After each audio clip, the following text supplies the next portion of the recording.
Welcome everyone. Welcome Kristin and Larry. Hopefully everybody that's tuning in is able to. I'm excited. My name's Lamar Engel. I'm part of a little company called the Wine Militia, and today we are tasting a little rosé and some Rhone varietals of our rosé friends here, and we have with us Larry Schaffer of Tercero Wines. We have Kristin Bryden from Zaca Mesa. I'm sorry, and I'm super excited to be out in the alfresco. I thought it would be fun to be able to kind of look at the color of rosé and talk a little bit about it and why rosé. And we wouldn't be here if it wasn't for our friends at the Rhone Rangers. And just a little background on who the Rhone Rangers are. If you're not familiar, I definitely recommend checking out rhonerangers.org. It is America's leading nonprofit organization that's dedicated to promoting American Rhone varietals and all the different fun styles that you would normally find in the Rhone Valley in France, but here in the domestic part of the United States. And we're pretty excited to talk about what we're getting here. So I'm going to try to catch this light a little bit. There we go, because it's going to be important for when we get talking about the lighting here. But I wanted to talk to you guys about rosé, and like, I know you both now for a little bit, and I have to tell you, I know for a fact you guys make some of the best, most delicious white wines. You make show-stopping red wines. So I have to ask you both, like, what came about that allowed you to start making the style of wine we know as rosé? And Kristin, I'm going to put you on the spot first. Well, yeah, actually, there's the history of Zaca Mesa. They started making rosés in the late 90s. So it's been a tradition before I got there, of course. And then the torch was passed to me by Eric Messeni. So I learned his style of rosé winemaking, and just hopefully he's still proud of the wines. I tried to continue on with that same type of process, and I hope he's proud. So. Well said. Well said, Larry. How did you fall into start playing with rosé as a style?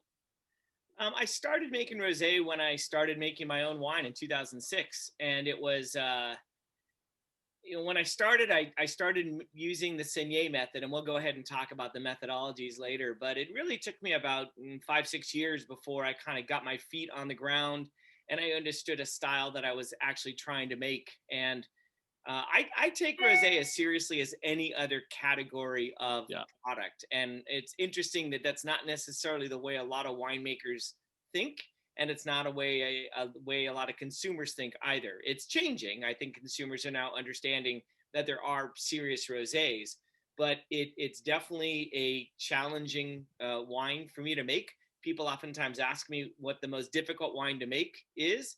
And I oftentimes do answer rosé because it's a minimalist wine. There's very little you do from grape to finished wine, and yet it has to perform and it has to be showy. And so from a winemaker standpoint, it's wonderful to create something that is enjoyable with very little intervention on my part from beginning to end. Yeah, I love how you said that, the limited intervention. I think that seems to be something that a lot of people are looking for too. Is they're looking for something that can work with not just like cocktail hour. How do you both feel rosé in the market is approached for a food beverage? I mean, do you see it kind of taking off more, or is it something that's still, we got a lot of work to do? I'll defer to Kristin to start with. Yeah, I mean, obviously rosé is taken off in the market. It's pretty hard to find, a bad bottle, I would say, at, a very reasonable price point. So to explore different regions, different producers, it's, there's a lot of wine out there, a lot of delicious wine. But I definitely, agree with Larry on, as far as rosé, I think is the most difficult pick for me, because I think there's such a small window of the profile. If you're looking for a specific profile when you're making rosé, it's a very small window. And so it's the most stressful pick, I think, of all the wines I make. So I would agree. It's a very challenging wine to make if you're, want to get it perfect. So.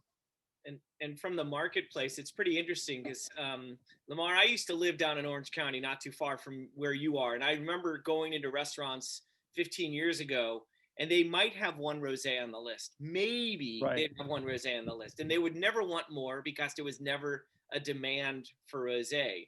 And obviously that there's been a huge shift, and now you see restaurants offering 2 or 3 rosés by the glass, 5 or 6 bottles. You see wine shops with whole displays up for rosé. Yeah. So it's changed radically, and that's a really positive thing for sure in the marketplace. Yeah, so I love that you brought that up, because I think that, I'm thinking back in like the 90s, and I know the early 2000s. I know that rosé wasn't taken as seriously as you're talking about. I think that there was like a conversation of RS. I think people were associating it with other beverages that were out there, other types of wine. And I agree with you. I see that there are a lot of people that have kind of gone before us, a lot of pioneers in the rosé world that have done a lot of the heavy lifting. And I think the United States, I think North America is just coming into their own right now. Do you guys feel like that's a true statement? Like it's starting to now kind of take more seriousness? I know we kind of chatted about it, but. So yes and no. I still have people that come into my tasting room and look at the color and say, no, I don't do rosé. I was on a call not too long ago. It kind of blew my mind. A guy said, yeah, but rosés they're for women. And I mean, I literally sat there. I'm like, oh my gosh, you dropped out of the 40s. It's kind of, but, being in the wine world, we sometimes work in a little bit of a tunnel vision. The reality is that the majority of people in this country probably still drink rosés that are sweeter than the ones that we make. A lot of the mass market rosés out there are not necessarily following the trends of Provence and following the trends of Tavel. They're definitely more on the richer, riper, sweeter style because that's what a lot of people are still kind of drawn to. But I think, and I hate to say more serious winemakers, so serious wine drinkers, but there definitely is a more draw to drier rosés. I did a Zoom earlier today, and there were 12 people on the Zoom, and 2 of them are like, I don't normally drink rosé because they're all too sweet to me. And I actually like these because they're not. So obviously there's a lot of them out there that either are sweet or perceived as sweet. Okay, I think we should. This is a great segue because I think that we should dive into tasting some of these wines. But while we do this, while we taste through these wines, I think it'd behoove us to talk about the different approaches and the different styles of rosés and how they're made. But why don't we jump in? Which wine should we jump in first, you guys? I would probably say the Cinsault Rosé is the lightest of them. So I would probably go ahead and start with the 2020 Cinsault Rosé, which is one of the 2 rosés that I make. Started making it in 2019. The reason I started making this wine in 2019 is I mainly make, and I've been known for my Mourvedre Rosé for about the last 8 years. In 2019, even though it was a big crop, the Mourvedre vineyard that I got my fruit from, I only got about 60% of what I thought I was going to get. And so I ended up bringing in Cinsault, thinking that I was going to blend the 2 together. As soon as the Cinsault started fermenting, I realized I had just a different beast altogether. And I figured I'm already making one esoteric rosé. Why not make 2? Why not hit my head against the wall? That's really brave of you. I mean, I don't know a lot of people that diversify the rosé program. So this will be interesting.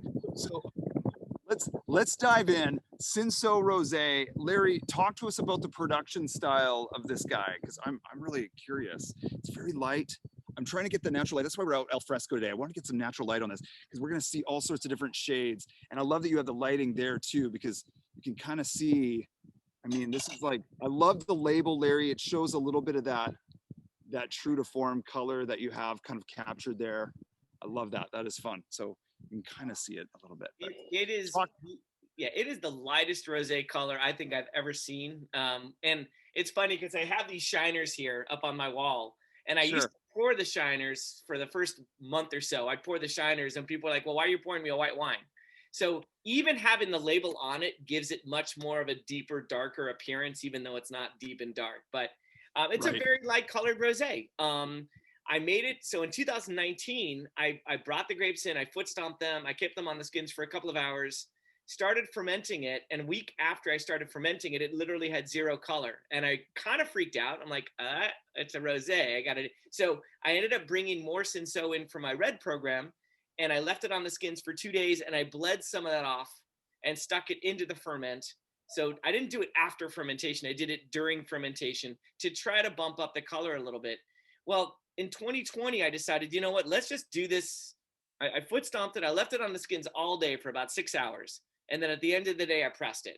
And it just doesn't take on a lot of color. The only way I'm going to get color on this wine is either leave it overnight or bleed and do a saignée of some kind, which the first one I'm curious about. And so I'm not going to say I'm never going to do that, but I don't want to do a saignée style. It's just not, there's nothing wrong with it. It's just not how I make my rosés these days. So the color is what it is. And, you know, I just explained that to people that, you know, there are a lot of winemakers who really make their rosés to a specific color. They literally will, they sometimes have specialists that will come in and say, you know what, here is the hue. You need to blend in something to give it that hue, because they're after a specific reaction to their wine based on color. And I totally understand that, just not what I'm going to do. No, I appreciate that. I mean, I guess if you look at like color as being like an extension of your branding and, you know, some of that style, I guess that would make sense. But Kristin, do you find that color plays a big role in the type of wines, the rosés that you make, or? Not really. Color, most vintages isn't really an issue. We whole cluster pick, load up the press, and then we let it set for a couple hours before we start the press cycle. But generally don't have too much of an issue with color. So I'm fine with a lighter rosé or a little bit darker, but it's not something that we're too worried about by the time, you know, we go to bottle, because you do lose a little bit color over time as the solids come out. But yeah, but certain varietals, obviously Cinsault is a little bit more difficult to extract color from. But with the Grenache, it seems it's fairly consistent year to year.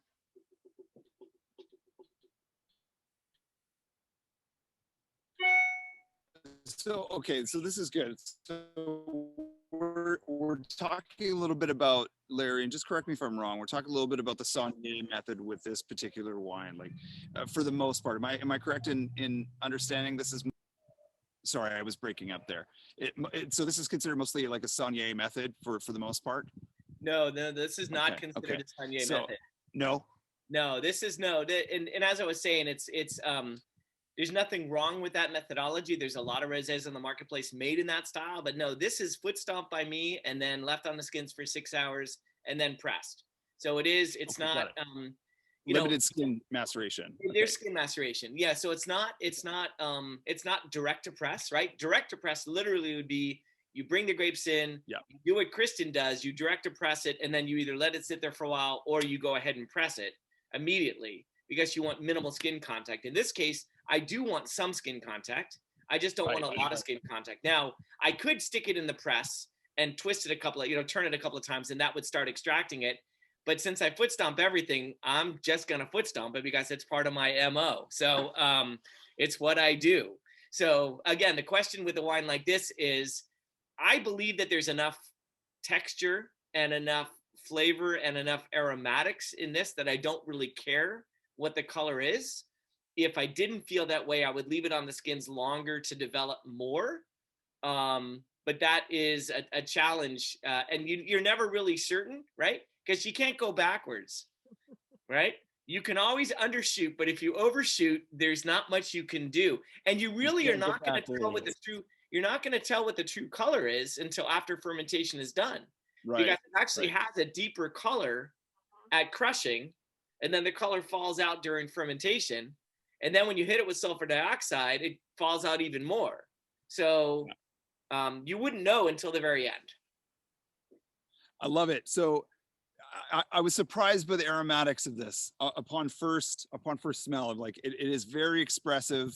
It does have the freshness, but it also has like, it's almost like a nostalgic, like a familiarity. Like I don't know if it's something summer like, but it reminds me of like the fresh kind of summer days and summer nights as a kid. I don't know if it's like the watermelon thing that I'm getting. Like I'm like just downing a ton of watermelon rind, but it's not like overly oppressive. Like this has a lot of like subtleties to it as well in the aromatics, which I appreciate. There's almost like there's a hint.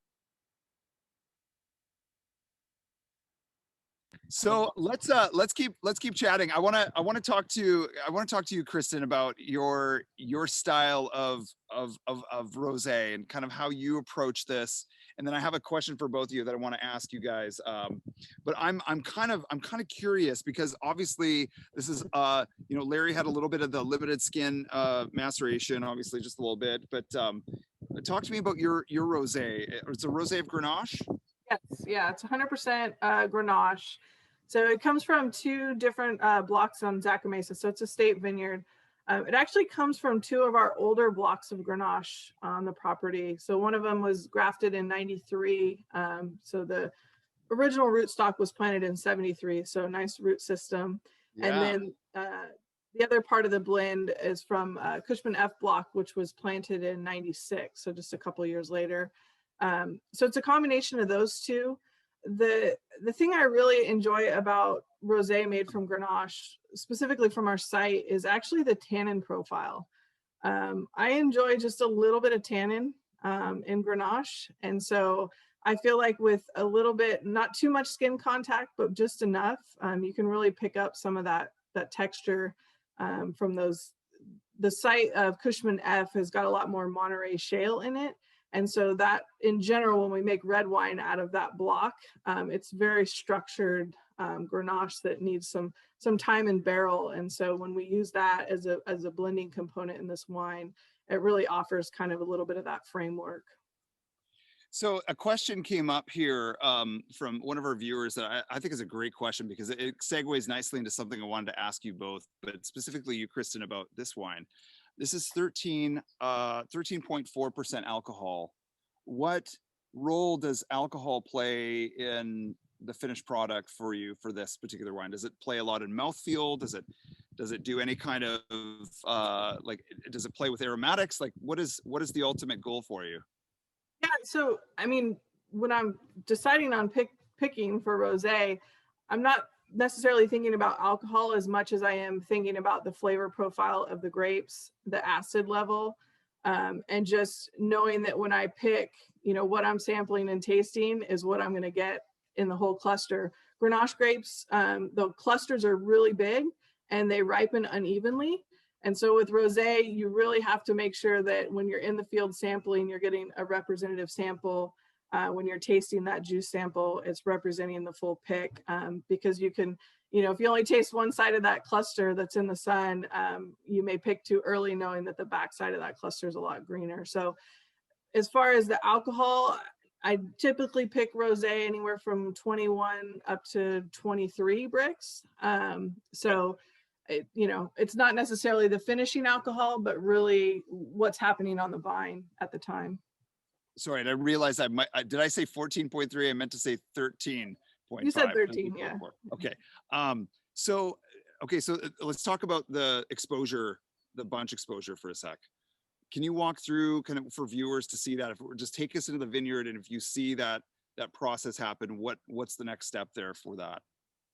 Well, it's just as far as when you're walking down the vines, you know, you have your, you know, depending on your vine orientation, but some of the clusters are more exposed to the sun, and then your afternoon, you've got your shaded side.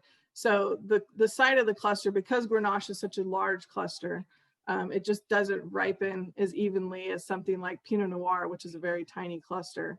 Right. And so if you're tasting berries on one side that's exposed and, you know, gets more sunlight, the colors are a lot darker, the grape skin is a little bit, the phenolics are more advanced, you know, you may think it's ready to pick, but as soon as you turn that cluster over on the shaded side, it's going to be a lot more tart and unripe and more tannic. So you just have to to pay attention as you're sampling and walking the rows. Makes sense. That makes Yeah. sense. That process of turning, is that, I mean, obviously that's weeks at a time that you have to go back and retest and resample and what have you, correct? Or Yeah, I mean, I typically prefer to sample more than just walk the field and taste. I do both, but really getting a sample of grapes and, you know, juicing it and tasting the juice, I think is the most important, looking at the chemistry as well. So you really get that balance of the flavors and the acid levels in the different clusters. I like it. I like it. And I know we kind of chatted about Larry's wine a little bit with the aromatics. Again, the aromatics for this are very different. Obviously, two different varieties, right? But the Grenache is, for me, I feel like, again, this is it's subtle more than it's kind of got this like rhythm at the beginning, but it's subtle. But it reminds me again of a lot of the things that we love about Grenache. But it still has that seriousness that, you know, when people look at this and they're like, well, like to Larry's point, they don't take it serious. Like if they were to try this, there's a serious factor here. There's savoriness, there's a little bit of herbs, but for the most part, you're getting that fruit that we love about Grenache, and there's some power still in the mouthfeel. And you kind of attributed that a little bit with the alcohol, and then obviously playing with the skin contact. But I have to know, is this for you personally, is this the style of rosé that you started making in the very beginning, or is this a departure from where you've come from? Well, really, I've only made rosé at Zaca, so definitely. I mean, I learned, you know, Eric's style, and I, you know, hopefully kind of stuck with it. Yeah, it's direct to press is the only style that I've ever made, so that's what I'm familiar with. I love it. I love it. And this is good. So this is going to really kind of be the one for the, I always say this to you guys, that there's one that I always like go back to because it kind of haunts me throughout the evening. And this is one that I'm going to have to just enjoy as the sun goes down. This is like absolutely gorgeous. Larry, no offense, I'm going to enjoy yours too. Oh, But I don't take offense very easily. Don't worry. But I did have a question for Kristin regarding sampling. When you're sampling, are you taking whole clusters, or are you just doing berries? Not to taste, but when you're sampling. Whole clusters, yeah. Yeah. So by taking, because as Kristin was saying, the challenge is when you have an uneven cluster, if you're tasting one side versus the other, then you're going to get a very skewed view of ripeness. So for sampling, and almost every red variety, I mean, almost any variety is going to show some difference between the sun side and the shade side. So it's really important to get a large enough sample to get a really good idea. The other thing is with something like Grenache tends to throw a pretty heavy second crop, and that second crop is going to be wildly colored, and so you have to make sure that not too much of that ends up in your pick. Some of that is tough to control because when they're out picking, they want to pick everything. So you just kind of need to dictate a little bit. From my perspective, having a little bit of that in is not a bad thing because that's going to add natural acidity. And you definitely need that in rosé to balance out the fruitness. But yeah, no, it's a beautiful wine. The kind of getting back to Lindy's question. So Tavel is the only AOC in the Rhone that is specifically rosé focused, and it's mainly Grenache focused. Grenache and Cinsault up until the mid 60s, and then they now allow Syrah and Mourvedre, but in small amounts. It has to be at least 50% Grenache. They are limited to a minimum of 11% alcohol in their rosés and a maximum of 13.5. Yeah. So they do allow it up to 13.5. They don't want to go much higher than that. And once you get much higher than that, you're really getting into non-rosé territory, definitely getting into more extracted type of wine territory. Yeah, and I love that you brought up Tavel because I mean there's so many regions that we can like really look to that have kind of gone before us, and I'd argue to say that Tavel is one of my favorites personally. I mean, Kristin, we were talking earlier that I mean it's hard to talk about rosé without talking about Tavel, talking about Bandol. I mean I love some Loire and Piedmont. You know, even Corsica has some rosés. I mean, we're starting to see a little bit more coming out of that. But for both of you, let's talk about Tavel for a sec, or Bandol. I mean, we could talk for hours about it, but I want to hear if was there a rosé that influenced you guys in this style, or any kind of rosé that you're thinking of when you're enjoying rosé? I mean, for me, the Rosés of Bandol, especially Domaine Tempier, have definitely been an inspiration, which is kind of one of the main reasons I use Mourvedre as the main grape. I just think that there's something that Mourvedre brings to the table that's different than any other variety. I started with Grenache and then did Grenache and Mourvedre, and transitioned over to Mourvedre in about something like 2011, 2012. And like I said, I think there's just something unique about it. It brings an earthiness, and that I get very tropical fruits, which I also find being very earthy. So aromatically and texturally, it's very different. And Mourvedre rosés are not high on acid. So if you pick Grenache at 20 bricks, it's going to have a lot of acid, natural acid. If you pick Mourvedre at 20 bricks, it already has dropped a ton of acid. So what you're dependent upon with a Mourvedre rosé is not acid, but it's texture. So, like for instance, the rosé that's sitting in front of you, the Mourvedre, the 2020 Mourvedre rosé, you can pour that closer to room temperature and it's actually going to be fine. It doesn't have to be poured ice cold. In fact, pouring it ice cold is going to mute the aromatics a little bit. It's going to mute everything about it. So having it slightly less chilled is going to bring out more character in the wine. Let's dive into this. I think that's a great segue. So to your recommendation, I kept this at what I would consider a room temp or comfortable room temp in Southern California, not Florida, because room temp changes where we're from, right? Or where we're at. So I would say, like, for me, room temp 65 to 68 degrees, roughly, maybe even a little warmer than 65, because I think this is, what do you think, Larry? Like, what's a good temp for serving this? You know, I would say anything from 60 to 65.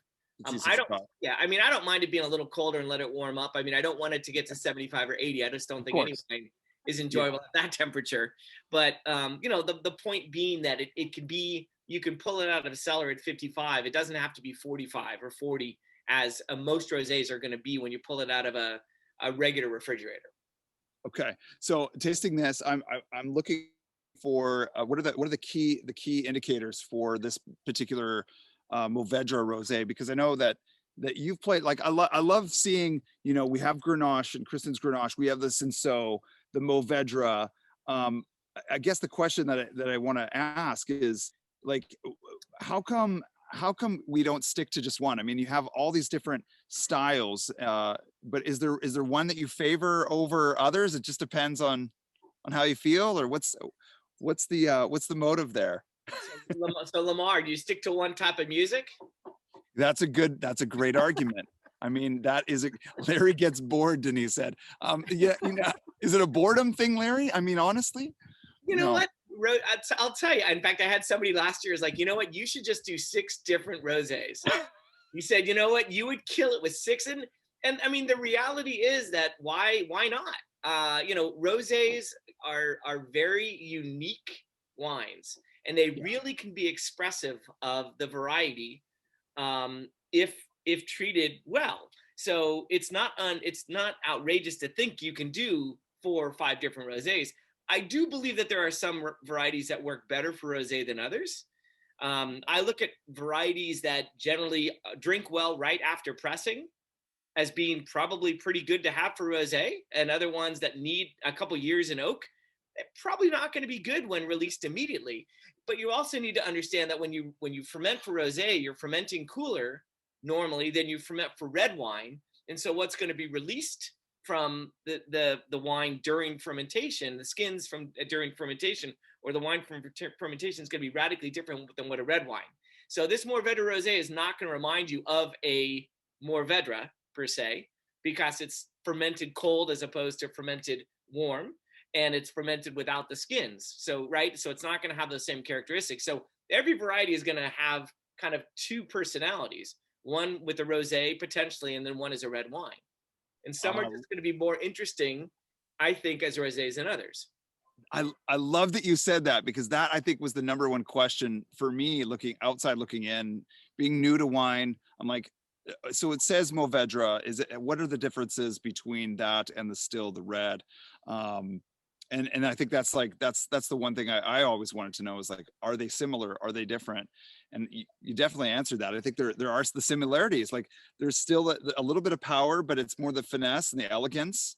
There's silkiness here, which I detect, and but at the same time, it still has that like that it like wants to give you a little bit of power, and I like that. And it's just it's beautiful, savory again in some aspects, all like dry, and it checks all the boxes for me for a rosé that I would enjoy at breakfast, lunch, and dinner. Larry. Larry, how much skin contact do you do on the Mourvedre? So this was foot stomped on the skins for about an hour. So it gets a lot more color because it's much smaller berries, right? Cinsault berries are huge. Mourvedre berries are small. So if you think of skin to juice ratio, they're radically different. So you're going to extract more. The Mourvedre was a little riper, bricks wise, than the Cinsault as well. So that's going to lead to a little bit more extraction of color. But it really doesn't get a whole lot. Every year it's slightly different.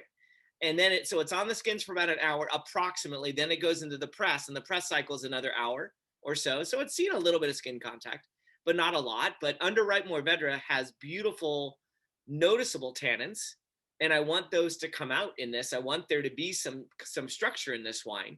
But I will say that I ferment this really cold. If I were to ferment this in oak barrel instead of in stainless steel, it's going to take on a danky, stinky cheese reductive quality, which I personally love, but that's very inaccessible to a lot of people. So every year I'll generally do at least one barrel like that and blend it in just so I get mine a little bit. But by fermenting it cold, I find that it holds on to some pretty interesting tropical aromas. I always get guava. I always get passion fruit. Those aren't things I normally find in most wines. And to me, they're very interesting and intriguing aromatics. Yeah, there's something there's like a little pomegranate thing going on too, which I love about this, which and it's not like when you think pomegranate, you don't think like the heavy, like there is the structure here though, like that tannic structure that I love, the mouthfeel. So I'm excited about this. This is great. All 100% Mourvedre, all Santa Barbara County, using stainless steel and neutral French oak for the most part. Yeah, it's fermented in stainless at a really cold temperature, and then as soon as fermentation is done, it gets transferred to a smaller stainless steel tank, and whatever's left over goes into older oak. All 6 to 15-year-old oak barrels. I'm not trying to get any influence of the oak other than the microoxidation to build a little bit of richness in the body of the wine. But this wine was also bottled earlier than I've ever bottled a rosé. My wines were bottled the second week in February, and normally I'm not able to bottle this until late March or early April. So this Mourvedre rosé is still a baby. It will continue to evolve. I think its best life lay about a year down the line. Oh wow. Okay, great. This is good. We were just talking about the fermentation, the cold fermentation versus warm fermentation. We got a nice question from Peter here for both of you. If you guys want to answer this, can you explain cold fermentation versus warm fermentation? I know we touched on it, but I think just a little bit of learning there would be kind of fun. So, what do you guys think? Who wants to take a stab at that one? Go ahead, Yeah, Kristin. I mean, just basically what Larry mentioned is, as far as in the tank, we have the ability to control the fermentation because of the glycol system that's plumbed in. So we can set the temperature on the tank of where we want the fermentation, and then we kind of control that by controlling. That's how we control the yeast and how active they are by the fermenting it a little bit colder. In the barrel room, we're somewhat limited. We've got our refrigeration going, but in the barrel itself, the activity of the yeast is bringing that temperature up on its own. So we have a little bit less control there. So if you're really trying to preserve those bright fruit forward aromatics, you don't want all those aromatics to blow off during the fermentation. So by keeping it a little bit cooler, we control that a little bit. And now, there's something about a longer, slow fermentation that a little bit of patience. there is the longer, slower fermentation, but yeah, I mean, when you're dealing with fermentation, especially red fermentations that have the skins, there's a lot more heat buildup because of the skins than there is in a white fermentation. But generally speaking, the esters that are created during fermentation on whites and rosés you want to try to hold on to. The colder it is, the more you're going to be able to hold on to them. The warmer it is, they kind of go away. So that's why we tend to prefer to ferment whites and rosés cooler than warmer. Whereas red wines, you need to get enough heat to extract from the skins. We're not after that with white wines. Well said. Good explanation from both of you. I appreciate that. You know, I like to ask questions about, you know, influence and about, you know, those wines that made an impact on you. Was there a rosé in your career that, not your own, but ones that really kind of turned your head a little bit, that you took notice and you're like, wow, note to self for later down the road? Kristin, anything there? I'm definitely Domaine Tempier. I agree. I love Mourvedre rosés. If I could make 5 rosés, Larry, I would. But I have a boss would tell me that. Like Larry. I love that. So Domaine Tempier, you had anything from Lulu Perot, like, I mean, that whole team. Obviously, she started this like crazy, this wine and food just marriage with the wines. But talk to me. Do you remember the vintage? Do you remember what it was? No. I don't mean to put you on the spot. Not that deep. Just in general, any of the vintages. There's nothing that specifically stands out, but. Oh yeah, no, absolutely. And no aha moment in that sense. Right. No, I could definitely I agree with you with Tempier wines. I mean, God bless her this last year when she passed. It's like an amazing 102 years old. I have to think just for a second, this is off script, but she loves rosé. She loved rosé. She would swing every morning. Lulu would swing every morning. She would drink her glass of rosé, drink a deep like red at night. She lived to 102 years old. Larry, is there something to, you know, Mourvedre rosé we should know about that you know and we don't know? Well, I'm actually 108. Maybe yeah. about yeah, we definitely I would definitely be drinking it every day. So you don't look a day over 107, just so you know. Thank you. No, it's all good. I appreciate that. Well, I know that we have this 2020, and this has been amazing. But we also have something else, Larry, and I wanted to see if you'd be able to tee us up here. But this is what we have here. We have a 2017 Mourvedre Rosé, and I would love to hear a little bit from you as to the differences between, obviously these two vintages, very different. What was different? What was the same? Yeah, I mean, so I decided to go ahead and I see that Lindy is drinking that right now as well. And I know you mentioned you were going to be drinking that. So when we decided to do this seminar, one of the things I definitely wanted to do was throw in an older rosé. Rosé has a tendency for a reputation of being a short-lived wine. It used to be that you drank rosé only between Memorial Day and Labor Day when you wore white shoes, right? It was a fashion statement. At least I remember vividly that statement again and again and again. There have been rosés that have aged beautifully. There's a lot of rosés that don't age very well. But Mourvedre rosés in general, and I'll never make the statement that my rosés are going to last as long as anyone else's, but I found that my rosés definitely hold on pretty well. And Lamar actually happened to be up in my neck of the woods yesterday picking up wines. And I pulled a couple of bottles of this out and I opened one up to try for myself, just to kind of see where it was at. And I really dug where it was at. It's just like with any wine, it's going to change over time. It's not going to be as vibrant aromatically, but it has this wonderful texture that, just as with a red wine, it increases in texture over time. This rosé has as well. Same vineyard source for 2017 and 2020, both Camp 4. It was made in a similar style. It was foot stomped on the skins for an hour. I vividly remember in 2017. So rosés, every harvest, something is going to go wrong. And Kristin can attest to this. No. We just don't know when it's going to happen. There's no such thing as a perfect harvest. So I'll never forget 2017. The jackets on the fermentation tank turned off one night on this tank. No. And it went from about 55 degrees to about 75 degrees. And I thought just that the temperature of fermentation caused the heat buildup to build up, right? And I thought, oh my gosh, the wine is going to be ruined. The aromatics are going to be gone. I felt so bad. It was fine. It was fine. I had nothing to worry about, but it freaked me out at the time. So that was the only strange thing. The other, I didn't make a lot in 2017. I didn't get a lot of Rosé.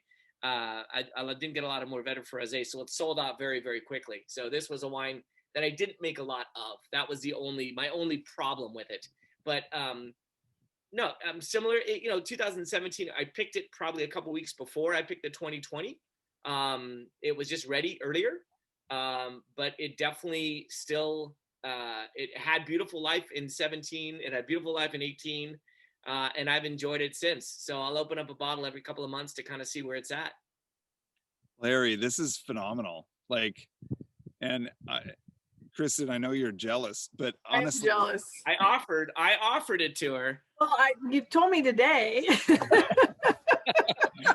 we had just been talking about it yesterday. We're like, we should try this and see what happens. But I'll be stopping by tomorrow, Larry, to pick up a bottle. Yeah, and I'm going to put some of our viewers on the spot real quick because I think we have some really cool notes about this that have been coming up. I was getting a little bit of that apple skin, and I think Lindy's come up here and has even said like some of that like that cotton, not cotton candy, but cotton candy a little bit, but the candy apples. But I'm getting like that skin almost to the core where you're like, wow, this has some depth. There's some savoriness. Again, dry, like it's not. It is something that really like all I can think of is foods that I want to enjoy this with now. Like I'm thinking of like even some like food with a little bit of spice. I would even do some Creole. I would do something with a little bit of heat, any kind of crawfish. I don't know. Maybe I'm just on a kick. I feel like this needs like a dancing partner to show some drama because there's a lot here. As a 2017, I didn't expect it. So again, these rosés are kind of blowing my mind still. So I have to ask, Kristin, do you foot stomp any of your wines? Not. It would be a lot of foot stomping for some of the picks. Yeah, we'll talk about volume difference between Zaca, Mesa, and tercero. It would be quite a feat. But actually, with Grenache, because of the tannin profile, I don't think it would be necessary with our particular Grenache. But but Mourvedre, I think definitely a little bit of that initial extraction of that tannin, I think would be great. Yeah, this is and Kristin, is this the only rosé that you guys are doing right now at this point? Okay, and let me ask you this because this is kind of, I'm going back to this for a sec because I'm doing like a little comparison here. I think it's fascinating the differences. Like if you could see like the color differences alone on these wines. Obviously they're different varieties, but for the most part you can kind of see like we have like the salmon and we have a little bit of brighter pink. But is there a future in other varieties that or other varietals that you want to play with rosé, or is Grenache kind of like the home stretch for you guys at Zaca Mesa? I mean, if I'm only making one, I would definitely stick with Grenache because that's traditionally what we've used. If I get to, start expanding my rosé program, Mourvedre would definitely be the next step for sure. But foot stomping it. Maybe, yeah. We'll see. She's not gonna foot stomp it. Depends on how much I make. She's gonna foot stomp for Facebook a little bit, and then, there you go. Just for social media. That's the normal foot stomping I see in Harvest. It's like build the bits about that high, get in there, take your picture, and then go right. Interns, your turn. Let's go. Come on, hurry up. I do feel like you have an army of folks on here that would probably join you and help. I don't know how long they would last. Larry, give us it's a lot of work, huh, Larry? Well, and as I've said numerous times, no one else gets to foot stomp my grapes for two reasons. One of them is liability, because every year I get stung by bees, I get bit by spiders, I get bit by yellow jackets. That's no fun. And then, as I've said numerous times, my favorite movie in the world is Big, and I'm just never going to grow up. If I can stomp grapes for the rest of my life, I am a happy guy. Yes, somebody's asking about my foot nerve damage. So in 2018, the last food I brought in came in mid-November, and it was about 35 degrees the morning of the pick. And I was foot stomping for about an hour, and I got out and I hit my feet with hot water, rinsed them off, and they were kind of numb, kind of normal. About an hour later, they're still kind of numb. The next morning, they're still kind of numb. The next week, they still kind of feel like they're waking up. So I had No way. I had topical nerve damage for about 4 months. Nothing serious. I could still run. I could still do everything else. They just felt like they were waking up. So I learned not to keep my feet in grapes that long when it's that cold. So yeah, lesson learned. Kristin, don't do foot stomping. It sounds like very dangerous. Larry, I appreciate it. It's hard work. These wines really show that there's like an attention to that for sure. Kristin, your rosé of Grenache is again, I love it's nostalgic. There's power there too. You don't have to ever change unless you want to play with Mourvedre. You know who to call. I think Larry's got some. But this is great. I'm excited. I wanted to ask. Go ahead, Larry. So I just wanted to talk real quickly about the styles of rosé that we kind of touched upon it a little bit before, but there's two main ways that rosé is, well, I guess three main ways that rosé is made. So one of them is the way that Kristin makes it, which is direct to press.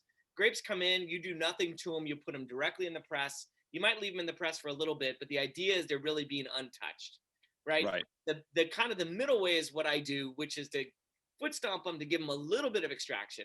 Right. The other way to do it is something called saignée. And what they do is the grapes come in, and the grapes are really meant for red wine. They're not meant for rosé. But what you end up doing is it's something like a variety like Grenache can oftentimes have a lot more juice than skin.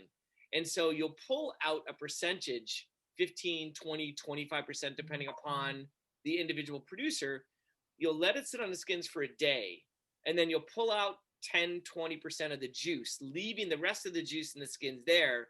What you'll generally end up having to do is add water and acid to the juice. Right. Then that becomes your rosé. And what you're ending up doing is getting two wines out of one set of grapes.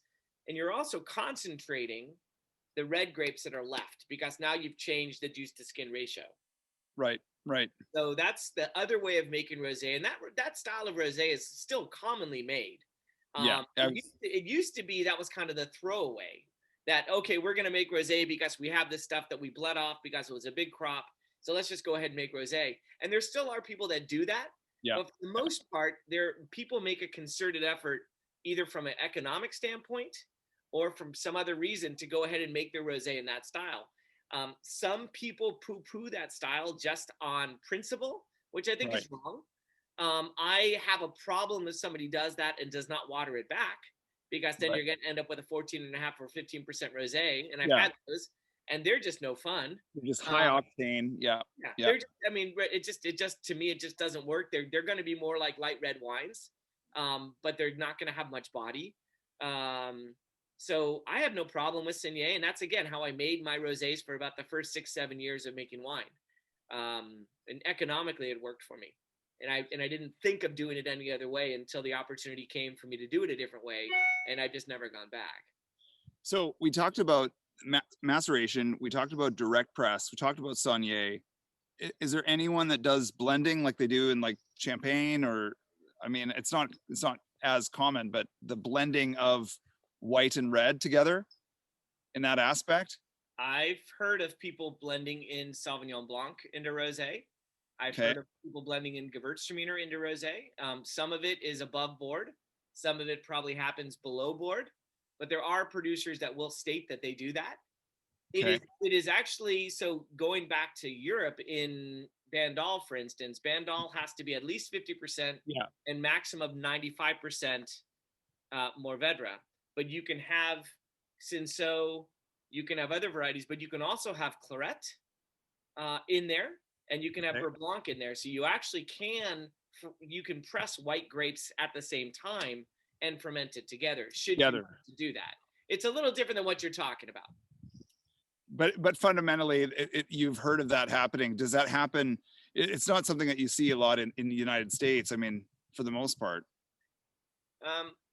My guess is that with some of the larger productions you actually do. I mean, again, I know from smaller producers, I've seen it listed on, I mean, I know one small Grenache producer who puts, and labels it, or I don't know if he labels it, but he says he puts Sauvignon Blanc into his rosé, for sure. That's amazing. Amazing. It does Wow. happen, but my guess is the larger producers probably do some blending to come up with either the color or acid or flavor that they're after. Love it. I love it. So I have to ask, because you know me, I like asking this question because you know what's coming, and I always ask this. Kristin, I if have this- one for you. unless you guys have more questions you want to ask each other, I mean, I have one question for Kristin. Stabulation. ooh, this is good. Are you familiar with stabulation? As far as using it as a method for rosé. I don't know if you've heard of this term, or John Flores actually at Sunstone got it from another gentleman, but basically it's become a pretty popular way of making rosé over in Provence. Because rosés have gotten lighter and lighter and lighter in color with less and less and less skin contact, the feeling is that they're missing out on some aromatics because of a lack of skin contact. So stabulation is a way of getting back some of those aromas. It's after pressing, instead of removing the juice 2 days after settling, you leave the gross lees from the skins in with the juice. You keep the juice really cold, and you actually mix up the lees back into the juice and let it resettle. sounds like a lot of work. It's a lot of work. I've never done it. I know that they do it at Sunstone, and I know that again it is a popular methodology in Provence. I just didn't know if you had heard about it or not. I feel like I went to a seminar once, and they were talking about it, but I personally don't know anybody that does that method. Yeah. Yeah, it's an interesting concept to kind of, again, without getting more extraction from sitting on the skins longer, to kind of make up for that by mixing up the little bits of skin that come in after pressing is done. Though you're also going to mix up dirt and all kinds of other stuff too. Yeah. It's fascinating. And you have to keep the juice at like 20 degrees to make sure that it doesn't start to ferment. Well, and then what are you extracting that cold? Well, you're going to still be extracting you're going to go ahead and push everything back into solution and then let it fall out of solution again. So in essence, you're going to be extracting stuff from the little bits of skin that are going to come in with the pressed juice. That's the theory. Again, I've never done it. I just wasn't sure if it's something you have done or heard of. I have not. I'll let you know if I do any experimentation with it. This is awesome. I like love this whole concept of stabulation, because I think it's showing some of these new techniques that are being maybe not new, but techniques that are being shared in these regions. I think it's fascinating. Do you think, Larry, we'll see more of that and people experimenting more as interest grows? I know that there are some companies that offer seminars on this, so there obviously must be some demand. And wineries here, so many wineries want to be like wineries elsewhere, right? So if they're making a Provence style rosé and in Provence they're doing this, hey, we should probably look at doing this too. So it would not surprise me that it becomes more popular, depending upon where the pendulum shifts for rosé. And to me, it's still too early to tell where the pendulum is going to end up, right? I was reading, so there actually is a research institute in Provence specifically for rosé because of how popular rosés are in Provence. And they basically said that worldwide, the color loss in rosé has been about 60% from where it used to be to where it is now. Rosés are getting lighter and lighter and lighter because that's what people seem to be drawn to. Well, the lighter they get, the less extraction they get, the less potential aromatics you're going to get, possibly the lower alcohol it's going to be, and you might end up with wines that don't have enough oomph, right? So the idea of stabulation is to kind of make up for what you might be lacking if you pick too early or don't extract enough, I guess is the way to look at it. Because I will say that is one challenge for me with rosés, is that if their alcohol level is too low, to me, they're too simple. Alcohol is a necessary evil in the sense that it adds body. It adds body and it adds effusiveness to the aromatics. I've had rosés, highly rated rosés that were 10.5%, 10.8% alcohol, and they were interesting aromatically, but there was no there. Right. And I just don't like that when I have a highly rated wine that just kind of, it's just kind of, there's nothing there. There's nothing to keep me interested other than aromatics. Would you say site selection is important then for, you know, the grapes that you're making rosé out of? I mean, if that's a really good question. I don't have enough experience. I've only made Mourvedre Rosé out of 2 sites. Those 2 sites are within 5 miles of each other, and my rosés have been pretty consistent from both of those 2 sites, even though soil and clone is different. But like, I've never made rosé out of Mourvedre from the Santa Rita Hills or something, so it's impossible for me to say. Kristin, I wanted to piggyback your question for both of you. Like, there was the question that came up from the viewers about potential climate change being a conversation about picking early. And I know you're talking about, Larry, your 2017, 2020, you picked differently, but that was a choice. But do you see when you go to some of these sites that you're picking earlier, you're trying to, you know, you're racing against maybe potential climate change issues?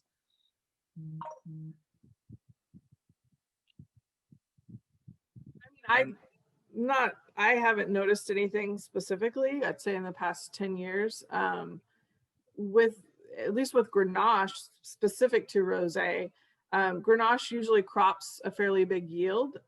So when you do have, you know, those heat waves that come through, when it is on the underripe side, as far as early on in ripening process, you don't see as significant of bricks, you know, spikes. But once Grenache gets to that, you know, around 23 bricks, you can see it jump, you know, 3 bricks over the weekend, no problem.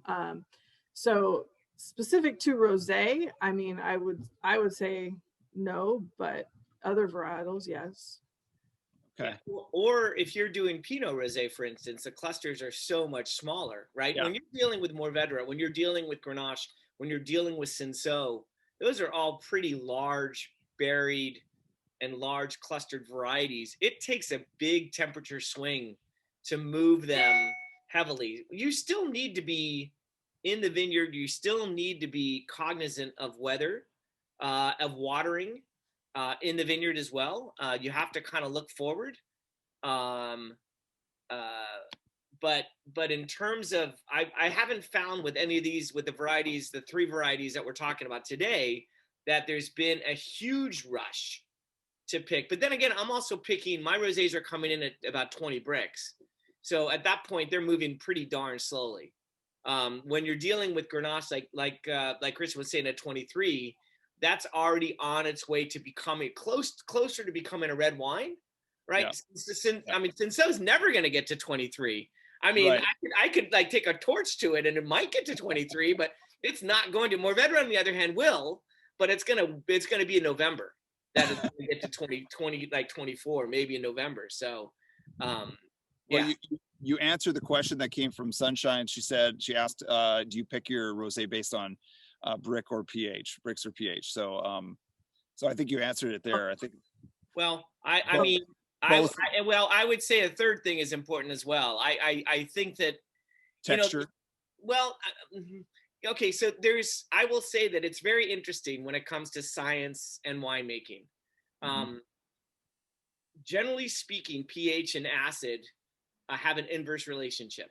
Right. The lower the pH, the higher the acid. The higher the pH, the lower the acid. Generally speaking, because of the last couple of years of drought and non-drought, the soil chemistries have changed radically.